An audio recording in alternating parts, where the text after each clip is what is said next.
I'm Heather from booktubes, and today is all of the books that I DNF'd in the first quarter of 2025. In the first 3 months, I DNF'd 32 books, so I'm going to talk about all of those today. I did figure out, go me, how to kind of put these in chronological order, but there's some that I did for try chapters that, I didn't mark as currently reading and stuff, so they're kind of at the beginning. Then I'll try and let you know when we actually go into kind of chronological order. I'm a big DNFer. I love not finishing books. I love quitting things. It's great. I read books for my own enjoyment, and if my own enjoyment isn't there, I don't care what book it is, we will be DNFing it. So I think that everybody should DNF books. I don't think you're required to finish a book. I think that that's silly. I know everyone's brain works differently. So if you are a completionist and really feel like you have to, that's fine for you. But I do think that your average enjoyment of books will go drastically down because you're not willing to quit. But hey, that's your struggle. It's not mine. So, pick a struggle, and you did. And it's not the one I picked, so you enjoy that. Anywho, let's get right into it. After thinking about it, I have decided to cut out all the footage that was just rehashing all of the books that I DNF'd after one chapter from the try chapter videos, and that's for obvious reasons. I already have all of my thoughts on those DNFs in other videos, and I DNF'd them all at one chapter, so I wasn't really trying to read them. I was doing a try chapter. So I've taken all of those out except for one that I continued reading, which I will keep my thoughts in here for. And then I actually added one in, Reign and Ruin, which I realized I had deleted off of my TBR instead of marking as a DNF because I had tried the first chapter in a try chapter and had it on my TBR. So when that video ended, I was planning on reading it. However, the beloved father figure in this book has dementia, and after reading so many different dementia and memory things in the sci-fi romances in March, I am just like at my limit with it, and no, I don't want to attempt to read this book specifically because of that dementia element. So I've added that in here. Then I have Twin Blades by Noelle Upton. This is a BIPOC author, I believe a Black author, and this is BIPOC characters in fantasy. I did start it in a try chapter. I did continue it past that.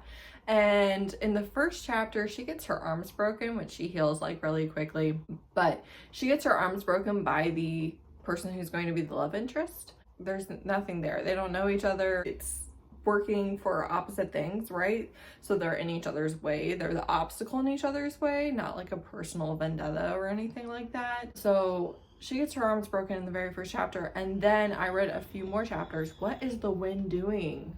Would you cease and desist? Is that even the wind, or is that like a bus? Don't know. Anywho, then basically we watch everyone that she loves get murdered. And I was like, yeah, this could have all happened before the start of the book. Like, I don't need any of this. So I didn't like the level of trauma that we were kind of cramming into the first couple of chapters. Not saying that the whole book was like that, not saying that the book was bad, none of that.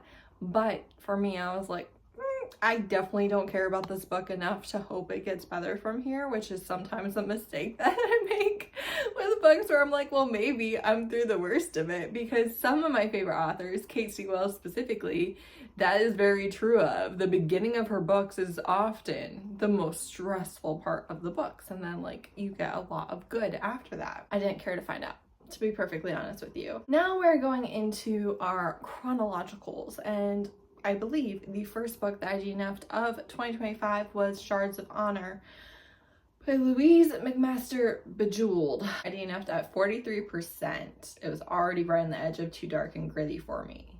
And I said, this has a lot of trigger warnings and I wouldn't recommend.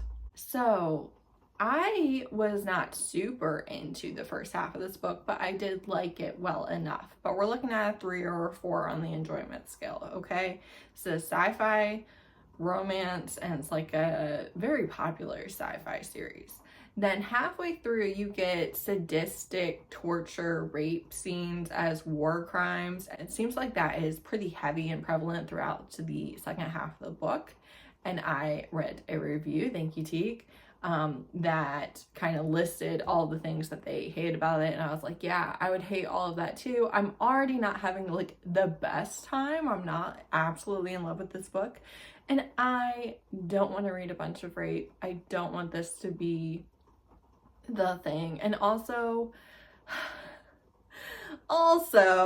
the main character felt a little dumb to me, because she was like, these war crimes don't happen because the last guy that I was captured by, the last enemy I was captured by, which happens to be the love interest, so of course he treated her well, didn't do any of that. So the entire enemy that is well known for doing this doesn't do it. Make it make sense. It doesn't make sense.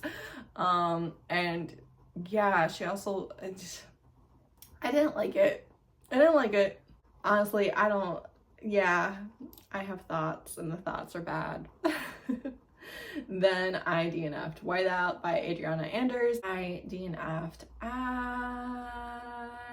27%. This is a romantic suspense set in Antarctica. I got to the part where the two of them were going to be trekking across Antarctica, racing to try and get to another station while their food supplies lasted, and nothing went wrong. And I was like, I know you guys survived this, and I don't care how you do it.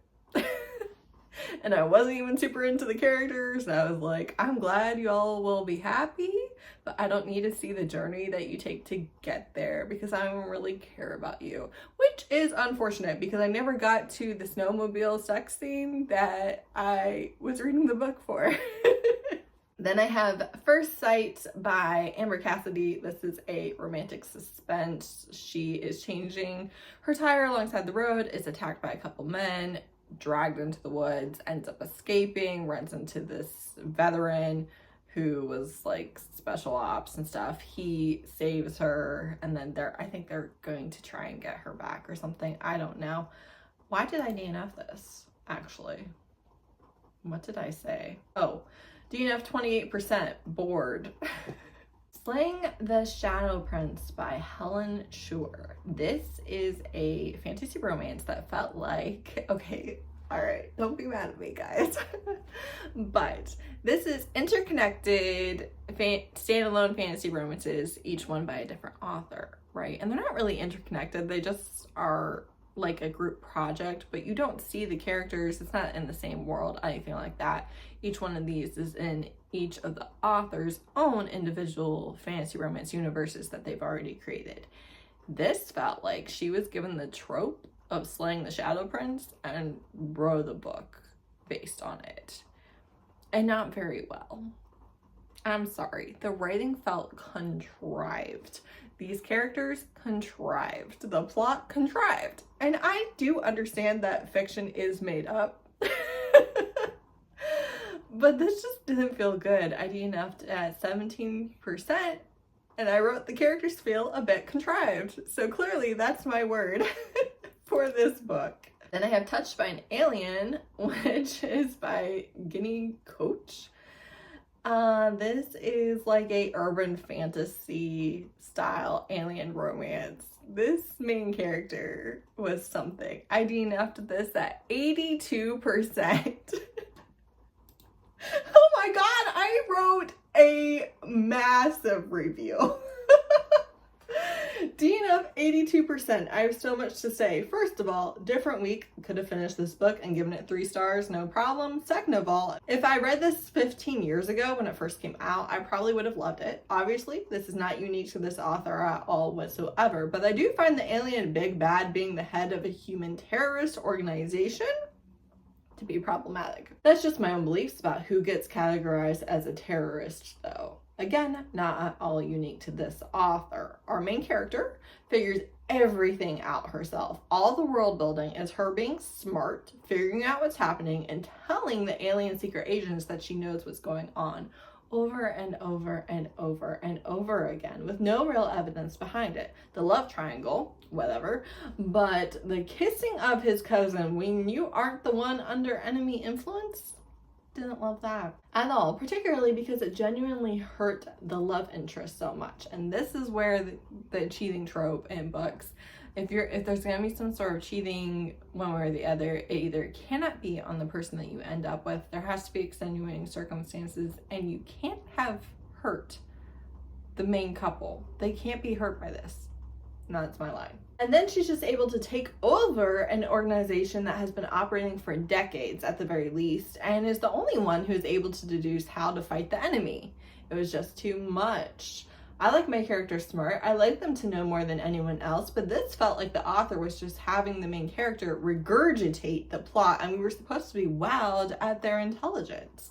Oh, also, the gay friend began or ended every single sentence that he spoke to her with girlfriend. That's right, girlfriend. Get him, girlfriend. You know it, girlfriend. Okay, after a few interruptions, so he ended every single sentence with girlfriend. Kill me now. What are you doing? My biggest gripe is that it's so repetitive. But additionally, if he's stereotyping and a lazy way to differentiate who is speaking. Ultimately, this is like a 20-book series, but I didn't think it was good. I actually thought it was bad to mediocre. And while you would think that I would love that main character, again, it didn't feel like the main character was smart. It felt like the main character being smart was the author playing Puppet Master. Then I DNF'd Sun, Astara, and the Venusian, a space cruise romance by Jess K. Hardy. This I DNF'd at 30%. It just isn't quite the plot for me. She works on a pleasure cruise ship, and that's pretty much the plot. And yeah, I just wasn't particularly interested. A Cruel Thirst by Angela Montoya is a vampire and vampire hunter, young adult fantasy romance. Again, not my thing, but I did read and love their first book. I DNF'd it at 15%. I'm sorry, I'm so bored. But it is a Latinx fantasy romance author who is writing standalone fantasy romances, again, in the upper YA space if you are interested. Then I DNF'd When Blood Meets Earth by E.A. Noble. And this is a fantasy, lesbian, queer, LGBT romance are the tags. I apparently did not write a review for this, which is unlike me, and I find odd. I feel like something got messed up. Anyways, I want to say I DNF'd this one around 20% or so. This one,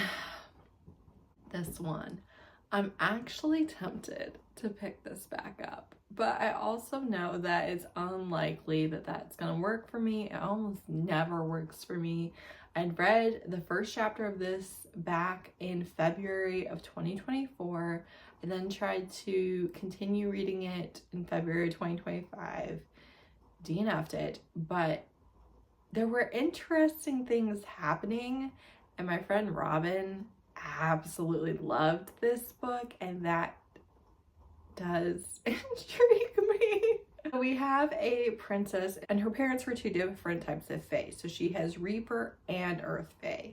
And I think we're going to end up with her having Reaper magic or something like that. But she has the Earth green eyes. She's the crown princess of Earth. She can't really claim anything with the Reapers. Her mother is very disapproving. Her sister is very disapproving. Sibling disapproval is actually like a thing in books that I despise. I despise it. You want to talk about something that ruins it for me? I don't think I've ever talked about this actually, but it is one of my, even more than parents disapproving in books, right? Or being toxic or abusive or unsupportive, whatever those things. I don't love that. I hate it even more when it's a sibling. I think part of that is because my sister and I, we are best friends, but we haven't always gone along perfectly well, especially I'd say when we were younger teenagers. That was probably the rockiest time for our relationship. And I didn't like when she disapproved of me, and I'm sure she didn't like when I disapproved of her. But I don't know, like, I want siblings to be on each other's side. I want them to have each other's back, because you're not going to badmouth my sister to me. You know what? Like, you're not going to say anything bad about her, actually, or we're going to have a very different conversation than what you thought we were going to have. And so I don't like it. I don't like reading about it. It's not a dynamic I like. It's not like my lived experience, but it's my lived experience enough that it, like, stresses me out and makes me uncomfy. I just hate it. I do. I know that, like, that's the reality for many, many people. Just because you are siblings does not mean that you get along or that you're close. But I don't like it. I don't like reading it. So anyways, her sister is, like, very disapproving.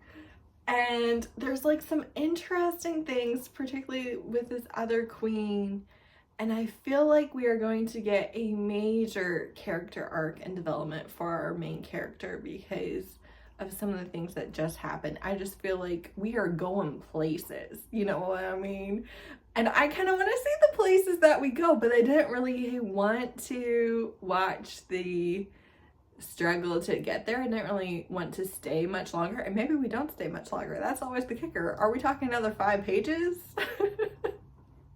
of not really knowing what's going on and not having any power? Or are we talking 70% of the book, 80, 90% of the book? What are we talking? I just wish I knew. But anyways, this is a Black author writing Black fae, queer Black fae. Perhaps you should read it and let me know. Robin, if you're watching this, how long am I going to be stressed out in this book? Anyways, so that is a slim to none, but more than all the rest, is a slim possibility that I could pick it back up. I have done a vlog a few years ago where I read books that I had DNF'd. You let me know. So I DNF'd His to Worship by Renee Harper. This is Black alien romance. So the main character and a bunch of the side characters that are going to be main characters are Black. So that's great. And then you have these, like, winter goat, mountain goat like aliens. It's very, very similar to Ice Planet Barbarians, but there are some things that I think you'll like better in this book. Perhaps you didn't love them in Ice Planet Barbarians. So I DNF'd this at 68%. We are about to diverge from the story of Ice Planet Barbarians, but sadly I've just run out of steam. And also so our love interest, he's at the bottom of his tribe. He is the bastard of the former chief, and he cheated on his mate with his mother, and that's very frowned on and taboo. And because of that, his mother and he are not really accepted or valued by the tribe. He's at the very bottom. And then he knows that she's his fated mate, right? They crash landed. They were kidnapped by bad aliens. They crash landed on this ice planet. All very familiar. But he doesn't have any power within his tribe. And I think anyone who wants to claim a mate is going to have to pass trials, like combat trials maybe, in order to claim their mate. Because of course, again, they don't have enough women. They don't have a very high fertility rate. Their tribe is dying out. And unfortunately, while that is completely different from Ice Planet Barbarians, I don't like that. I like for my love interest to have all the power. I want him to be the head honcho. You know what I'm saying? Like, I want a guy that no one's going to be able to tell him that he can't have the love of his life other than perhaps the love of his life. And even then, it's fictional, so... So maybe not even her. But, like, I don't like it. I don't like it. I think because with my Bible college that I went to and purity culture and all of this, like, the authority figures in your life can kind of veto your relationships and how I grew up, and can very much control those relationships. And then also, obviously, you're not supposed to have any contact whatsoever outside of marriage. And so I hate when someone else gets to decide for you whether or not you can be with someone. I hate it. It doesn't matter what your reason is. I hate it. Then I DNF The City of Brass, which is the first in the Devabad trilogy by S.A. Chakraborty. This is a young adult, but higher young adult, possibly adult, but with teen characters. I'm not sure how this is classified. Political fantasy. And you have a couple of POVs. One is a girl who thought she was human but is actually half Jinn, and she is being taken to the city of Jinn, and she's like a con artist and a thief. And then you also have the prince, one of the princes of the ruling family of that city, but the half-humans don't have rights in the city at all. He wants to try and work against that, but he also doesn't think that like the humans should use violence to resist, even though his father and the warriors that he has this bond with and the guard and everything, they use violence to subdue all the time. You get to watch one of his friends be murdered for the act of resistance. But he doesn't think that they should be using violence for resistance. And honestly, that gets me every single time. I'm just like, what do you mean? I DNF this at 31%. I've given you 180 pages, and sadly, I don't think this is the spark I was hoping it would be for me. It does seem like the last 200 or so pages of this book are action-packed, but I don't want to read another 150 or so pages to get to that. So I had really high hopes. I thought it'd be a new all-time favorite, and it was a DNF. Then I read The Demon's Possession by Kirsten Fay, or I guess I DNF'd it. DNF 35%, simultaneously stressed, annoyed, and bored. You have a princess, it would seem up here, hard to say, princess of another species, and she has been in captivity since she was a small child. She doesn't know anyone else of her species, and she has these abilities, yada yada. But the man who had her captured, torture, I believe, raped her, isolation, starvation, just everything for her for decades, because she has a longer than human lifespan. And then she's rescued by this ship. Well, she actually stows away. They don't rescue her. She stows away. And then, I don't know. They were annoying me. He's, like, it's obvious she's his fade mate, and he, like, won't communicate that or act on it. So that's annoying. Then I DNF'd Bred by the Dragon by Leon Riley. DNF 10%. Not that interested in the setup. It is a breeding agency. I will try another book by this author, specifically one that I have on my radar that's coming out in a couple of weeks. Her first dark romance, but if I don't like that, then we'll be done here. Then I DNF'd Draco by Hattie Jacks. This is an alien romance where he is a dragon shifter. He's trapped in this prison, this maze. He rules the maze, but he's like the top prisoner. He and his brothers, they actually got sent there on purpose in order to find a thing. She is a key to the maze. Doors open for her and stuff. She was put there by the runners of the maze. DNF'd 38%, something that makes sense as a recommendation for me, but just isn't hitting. He was like, oh yeah, she's my fade mate. I'm obsessed with her. Which I like, but I don't know. There's just something with the writing that I don't want to continue. Then I DNF'd Hunted, which is the Grey Gates number 3 by Vanessa Nelson. So DNF 50%. Negative reviews saved me, so this book completely devolved. I really liked the second book, thought we were making some great progress, but that was all squandered. The main character had a complete personality change, and nothing is accomplished. The beginning felt very Blue Lives Matter and kind of anti-mask. In the year 2023, no thank you, that's when this was published. I was reading reviews for this book and the rest of the series, and basically what I would want for the romantic relationship, the accountability, the vengeance, the coming into her power, and the self-assurance don't really happen. And I won't be reading 2.5 more books to just get more and more frustrated with it. So in this book, she finds out that magic can work a different way than she's been taught, which was obvious from book 1, let me tell you. And then in this book, she's just making it work, and she doesn't really know how she's making it work, but she's just making it work. And when she does do it that way, it's so much easier and more powerful than the way she was taught, yada yada. All that's kind of okay, but like just making it work like a couple of times is good, but if that's going to be just how we keep on doing things, that's annoying, right? Again, it's like one of those things where the first time that happens definitely does not bother me because it can be a light bulb moment, right? But then the more it happens, the more it's like, okay, so the author just doesn't want to explain anything. Which, like, I don't need a lot of explanation. I'm not like the biggest world building person. I do not care about the leaves on the trees. I do not care about the maths that make the magic work. I don't care. I'm there for the characters and the action. Like, what are we doing? How are we doing it?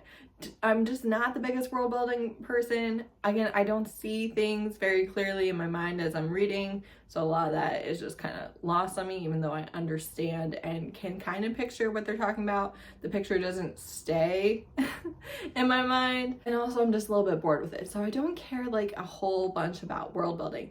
However, it does need to make sense to me. It's gotta make sense. You're the one building the world. We can't put a triangle where you said there was a square, you know? Then also, I have maybe never complained about this in my entire life, but randomly, partway through this book, this character that for 2 books before this has not been a crier. I think she's cried like 1 time. Or, you know, has cried over like really terrible things, right? Things that obviously you'd be very emotional about, is literally, it's like the writing got so bad out of nowhere. Like it needed editing in that particular section so badly, and they just like didn't edit it, where she was crying and feeling the tears prick her eyes and choking back a sob every half sentence for like a few pages. And none of the crying made any sense. Why are we crying right now? Why are we crying? And I say this as a crier, okay? I am a Pisces. Like, if I'm upset, I'm gonna cry. I'm gonna get it out. I'm gonna shed a few tears. I'm gonna wipe them away, and I'm gonna feel a lot better afterwards. But what are we crying about right now? Why are we having, what are you talking about? First of all, none of this is the worst thing that's happened in the series at all. And also, like, also, you're not in an emotional place with the hero, and he's not really doing anything bad to where you would be this emotional about it. Like, you just wouldn't. So what are we talking about right now? Like, what do you mean? Because I've known this character for 2 books, and what is she doing? It was just odd. It was odd, and it was bad, and it was undoing all the progress that we had done, and then not building anything on it, and just like letting us flounder for no reason. And it was like, oh, so you're actually not going to do anything with everything that we've set up. Why would you do that? Terrible. Very disappointing. Then I DNF'd Unleash Me by L. Medeiros, and this I DNF'd at 21%. Nah. Getting his dick sucked by a wolf that he's the alpha of after knowing she has feelings and he doesn't. Main character doesn't know paranormals exist. I'm good. And there you have it. It is a black paranormal, if you are looking, but it's not the one I recommend. An I DNF'd Marked by the Wild Orc by Michelle Mills. I DNF'd this at 6%. The info dump we opened up to, my God, cancer, grandmother died, drug overdose, parents died, medical debt, food insecurity, broke, on the verge of homelessness, on and on. Was all of this necessary to be able to hook up with a hot orc tattoo artist who happens to be your boss? I don't think so. A Gentleman's Gentleman by T.J. Alexander is a historical romance with a trans main character, and that is why I picked it up. I was like, I could do a historical romance. Maybe I could, but not this one. I DNF'd at 14% because I was bored. This writing, something about it felt like I was trudging up a hill, in the sun, in the swamp, just with my boots stuck in the mud, dying. It was so hard to keep going. I was putting a lot of effort in and not making a lot of progress. Something about the writing, like, you know, writing that works for my brain is like a hook in my brain and it compels me. Like, you have to keep reading. Like, you're in it. This writing better than life itself. Like you could be talking to me right next to me and I'm not hearing you. I am in it. Opposite. Smooth brain, slid off, no hooks. There was nothing to grab. There was nothing to grab. I made it through like 2 chapters, I don't know. I probably got distracted 75 times in those chapters. I really just didn't care at all. Then I read Given. Well, I didn't read. I read part of them. Given by Ellen Wynn. A lot of people's recommendations ended up in this DNF. Let it go. DNF 42%. Maybe it's you. Maybe it's me. This was a sci-fi romance where they're on a planet and there's a crime lord who demands a tithe from everyone. She's late on the tithe. She's going to be killed. Instead, this new enforcer says to give her to him, and then he lets her wander around the city by herself and bad things keep happening to her. She keeps almost dying. And he's trying to get back to his scientist and his lab brothers. And if you know me, I don't care about that. I don't like scientists. That's not true. It's a little bit true. Scientist characters don't compel me at all. The lab coats, something about them stresses me out, icks me out. I feel tension in my back. I just feel like a lot of them are evil, the characters, not real life scientists. God bless you. And I'm sorry for what Trump is doing to you if you are in the US. But as a character type, I hate them.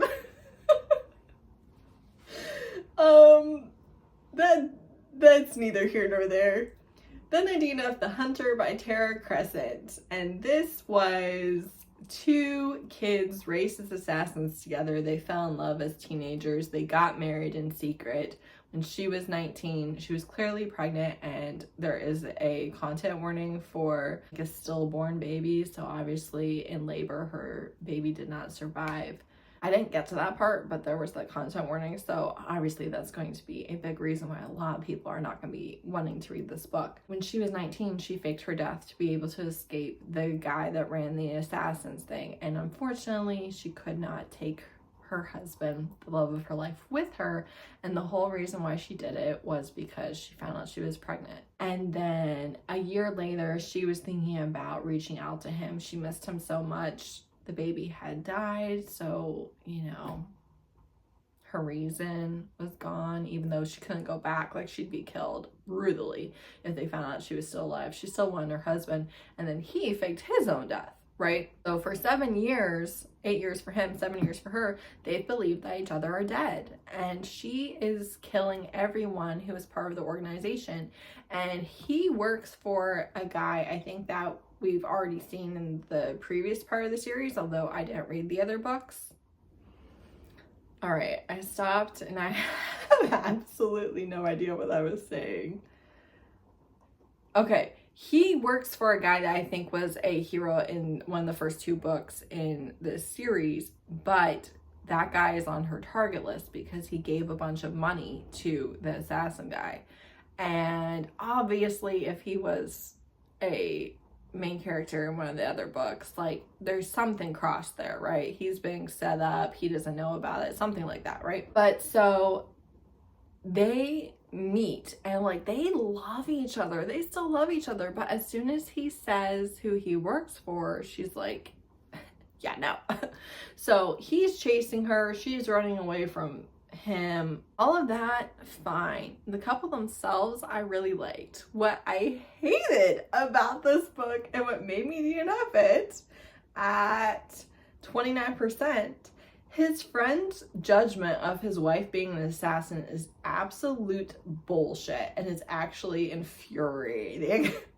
There's already been multiple comments that have irritated me and taken me right out of the story. I can't keep doing it, even though I like the couple. So, mind you, all of his friends are in the mafia, right? Right. So apparently, I would assume in book 2, his wife kidnapped one of the other main characters, but she let her escape. So... But they are like acting like she's the worst person possible, that she's not good for him, all of this stuff. Mind you, they did not know he was married until today. They know nothing about her. They know nothing about the relationship. And I'm sorry, if I survived growing up being trained as an assassin in a horrible organization by abusive people who are training you and killing anyone who steps out of line and falling in love, and we are each other's soulmates and have been together our entire lives, basically, shut your mouth. Keep my wife's name out of your mouth. Like, are you kidding me? Are you kidding me?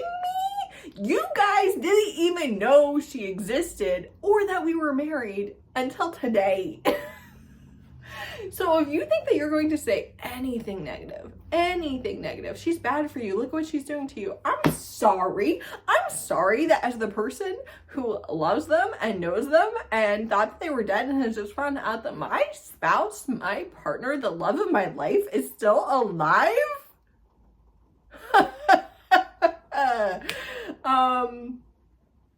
you will not be saying a single solitary word. You won't. Maybe there's some caution due, because they are killing people and I didn't think they were dead and how could they leave me? But you little hacker, you little mafia hacker, you little mafia boss, you little mafia enforcer. Nah. Literally so angry. I hate it. Why? No, absolutely not. This is gonna be so long. My Blood is Yours by Chiara Forestieri. This is a historical paranormal romance with a whole bunch of kink. And I DNF'd it at 23%, and I skimmed to get there. So she works for like an evil scientist, so you can see where this is going. And the evil scientist is capturing him, and she's been having dreams of him for a while now because they're fan mates. A Ruin of Roses by Kate F. Breen. This is a Beauty and the Beast retelling. DNF'd 8%. Very punny. Were a lot of puns, a lot of jokes, but they weren't working for me. And if I'm already over it at 8%, I'm not going to enjoy another 92%. You know what I'm saying?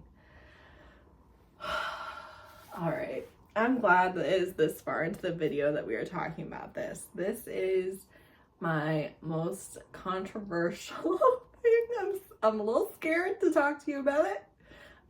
If we could have a judgment-free zone, that would be great. All right, hype myself up. The Dread Descendant by Lauren Kate Leake. I love this cover. I liked this book. I liked this book a lot.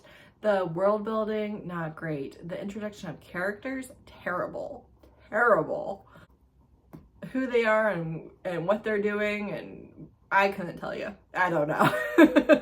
Terrible. The couple themselves, problematic. However, did some tropes that I haven't really seen very much or like ever that I absolutely loved. I absolutely loved it. We're getting there. I really liked this book. I really liked this couple. Again, problematic, and there are some things that I was like, ooh, uncomfy. But I really liked them. So the tropes specifically that I really liked is that they are academic rivals, and this is like a dark academia magic college, right? And they are the top. He's the top of the boys, she's the top of the girls. They are the pinnacle. Her father absolutely adores her. She comes from a very wealthy, very prestigious family. He is an orphan, but he is the most powerful magic user in forever and is very well respected, right? And I absolutely love that they were academic rivals. He ends up being her tutor in a thing that she just can't get the perfection marks that she wants for it.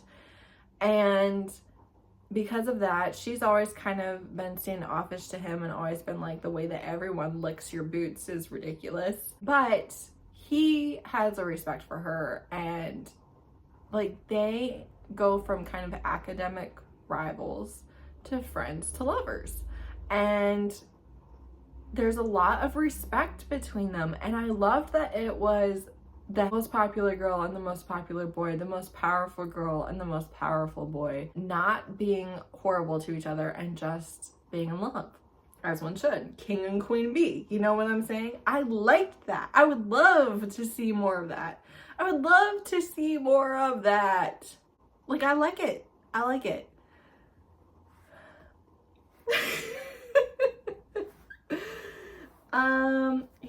Here's the thing, okay? I liked this book. I didn't want to DNF it. So, Heather, why did you DNF it? Well, I'm glad you asked. And I'm glad we are this far into the video to talk about it. So basically, this is Harry Potter fan fiction. This is Tom Riddle fan fiction. I had seen a couple of reviews. I'm not exactly sure how this got on my TBR, to be honest. I want to say TikTok. I definitely don't remember. I don't know what got that on my TBR. But I saw a couple of reviews saying that it was for like Harry Potter lovers and, you know, all of this. And I was like, okay, well, that doesn't mean that the book itself is like glorifying Harry Potter or anything, right? So that's why I picked it up anyways. But it does not stand on its own. I think if you don't see the world building of Harry Potter, then the world building of this doesn't work. It was very copy and paste. There was, you know, minute changes, name changes, but it was recognizable as that world, right? And I don't know. I actually don't know. I've never read fan fiction, ever. I've read a couple of books that have been published that were originally fan fiction, but again, because of like the high control environment I grew up in, I never got into it as a teenager. I didn't have access or anything like that. And then I just haven't as an adult in the last 5 years that I've been in the bookish online space. What I'm saying here is that I've never been in the fan fiction space, so I don't know how like Tom Riddle fan fiction is viewed on the problematic scale. And I also don't really want to pass judgment on, you know, all the different pairing fan fictions. I'm not even part of that world, so I don't know. I don't know for sure if I would have recognized Tom Riddle as the love interest without having seen a review before I started. I don't know, but since I did already see that before I started, it was there, but I don't know if I would have come to that conclusion on my own. At least not till a certain part, maybe. I don't know. I think I've made it pretty obvious on my channel that thinking that trans people deserve equal rights is like the bare minimum, and it is not even a viewpoint that you should be pat on the back for. Thinking that everybody should have the same basic equal rights is basic. It is the bare minimum. It is just something that I feel like is obvious. You know, thinking that they should be free to work and live and love and express themselves however they want. On top of that, I certainly value trans people much more than any sort of nostalgia with Harry Potter. I was not a Harry Potter kid. I was not allowed to read Harry Potter as a kid. You're getting a lot of religious trauma dump in this video. I was not allowed to read it as a kid, so I read it as an adult. I liked it. I read the series one time and I liked it, and that was that. And that was before I started my channel. So letting Harry Potter go has been quite easy for me, right? It's not a difficult sacrifice to make, and even if it is, I believe that is a worthy sacrifice, but it's not been difficult for me. The hardest thing I've ever had to do hardest thing I've ever had to give up with Harry Potter was there was an herbology shirt that I really liked at Five Below, and I was like, ugh, that sucks. So I really like this book, and I was like, well, I'll just read it and I'll just give it a little reading, and I'll mention it in a wrap up. We won't talk about it again because I'm not promoting Harry Potter on this channel for obvious reasons. Not doing it. I don't fuck with people that do. And I don't support people that do, and it is a line that I think should be drawn. I think it should be drawn. Then I was looking at reviews of book 2. I don't usually look at reviews of books ahead unless I'm thinking about DNFing, which is why I think it's shown up quite a bit in the last couple of videos. But I was looking at reviews of book 2, and it seems like this is being marketed as Harry Potter meets A Court of Thorns and Roses. And book 2 gets way darker. And a lot of people are not even sure if the Tom Riddle-esque character remains to be the love interest or not. And book 3 isn't out yet. And I'm not reading a series based on Harry Potter. I'm not going to keep bringing it up. I'm not going to keep reading it or promote. Even if I'm giving it a low rating, it's still promoting it to a certain extent, right? I'm not doing that. I'm not doing all that. I might read one book that like I wasn't fully aware of how interwoven it was before I started it, read it, not continuing to promote it, right? But I'm not going to continue a series that's not even out yet. I'm not. And this book apparently ends on a huge cliffhanger. And I was like, it will be easier for me to stop before I get to the huge cliffhanger. It will be easier for me to stop where I'm at than it will be to continue and then not continue. And or I'll either still love book 2 and want to keep going, or book 2 is with the idea that it's so much darker and it is really dark, is going to traumatize me, and then like what'd I do that for? So I DNF'd it when I went to bed, fully enjoying this book.